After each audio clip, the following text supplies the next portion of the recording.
Monday, the 13th of March. Hello and welcome to Business Incorporated, live from Lagos, Nigeria's financial capital. This is Channels Television. I am Bosin Amofaye. Let's get the show started. Nigeria's import ban on rice raises output, but farmers say old problems in that sector remain.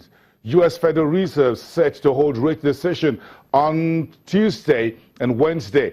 And the German Chancellor Angela Merkel meets with U.S. President Donald Trump in the week. Now, this is what the rest of the show looks like. Let's begin with the markets. The Nigerian government, through the Debt Management Office, has recorded another milestone today in the market with the debut of the federal government savings bond on the Nigerian Stock Exchange. That will be listed in about an hour from now when the market closes for the first trading day of the week. The offer is open for 5 days, effective today, Monday, March the 13th, and will be issued monthly thereafter. Today, the Debt Management Office issued the first paper maturing March 22nd, 2019 at 13.01%. Meantime, look at the stock market.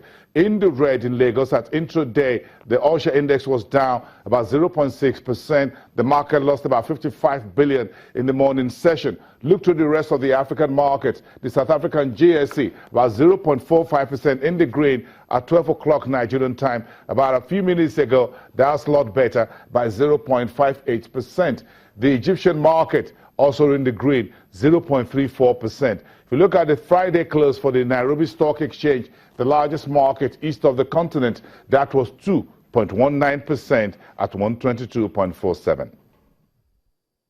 Look at the Middle East, where the markets are mixed this Monday to start officially this week here, but Sunday was the first trading day of the week for the Saudi Arabia, for the markets in the Middle East. Saudi Arabia index was down 0.2% after 40 minutes of trade, as most petrochemical shares fell on the Tadawul Stock Exchange. Heavyweight Saudi Basic Industries down 0.5%. However, the market went up intraday by 0.11%.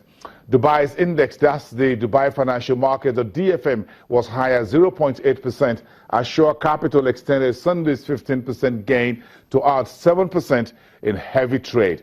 The stock is reacting to news of Shore Capital's planned acquisition of a brokerage and another financial firm that are controlled by Abu Dhabi's Financial Group, which last November bought 48.38% of Shore Capital.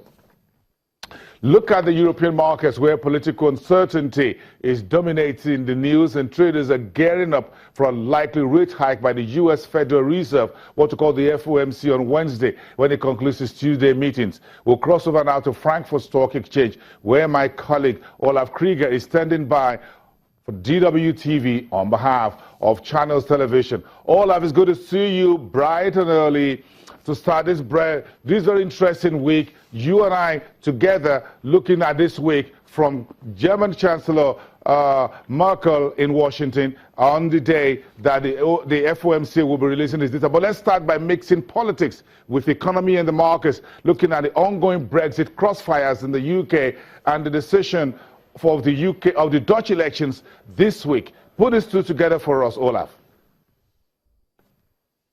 This will be a big week here at the Frankfurt stock market. That much is already for sure. And all those issues and all those matters you already mentioned will be also on top on the agenda of the G20 meeting here in Germany. The G20 finance ministers and central bankers have to discuss those issues, and of course the situation in the UK is quite interesting for them. And as we just heard, there will be another referendum, another independent referendum in Scotland, and now the Dutch, the Netherlands, the votes over there, and it's completely unsure who is gonna make it. Just weeks before in France we will see presidential elections. So many question marks here at the Frankfurt stock market, of course.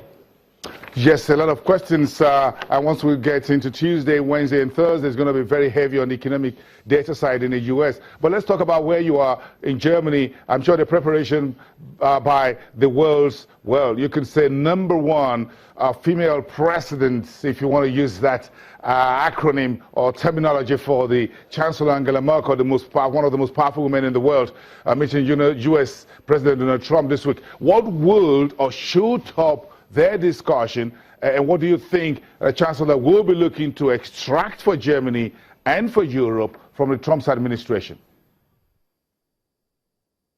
It's crystal clear German car makers and German machinery hopes for that Angela Merkel is able to fix the problems we just see right now in the relationships between the US and Europe. And we have to keep in mind that the US is still one of the most important markets on the globe for German car makers and also for German machinery.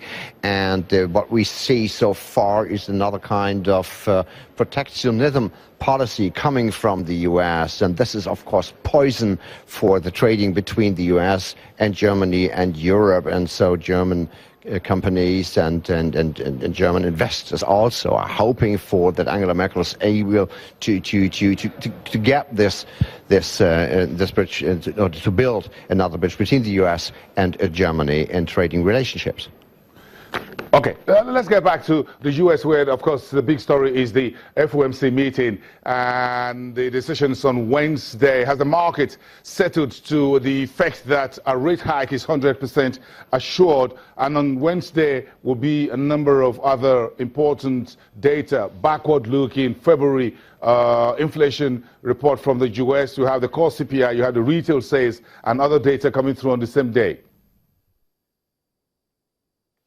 It seems to be a decided matter. It seems to be crystal clear that the Federal Reserve is going to raise interest rates this week because the framework is given. The U.S. economy is pretty strong. The situation on the U.S. labor market is also pretty strong. So analysts and traders I spoke with said something like, it's very, very likely that the Federal Reserve is going to do so because of the situation we see right now in the U.S. So this thing will happen without a shadow of a doubt. That's what I've been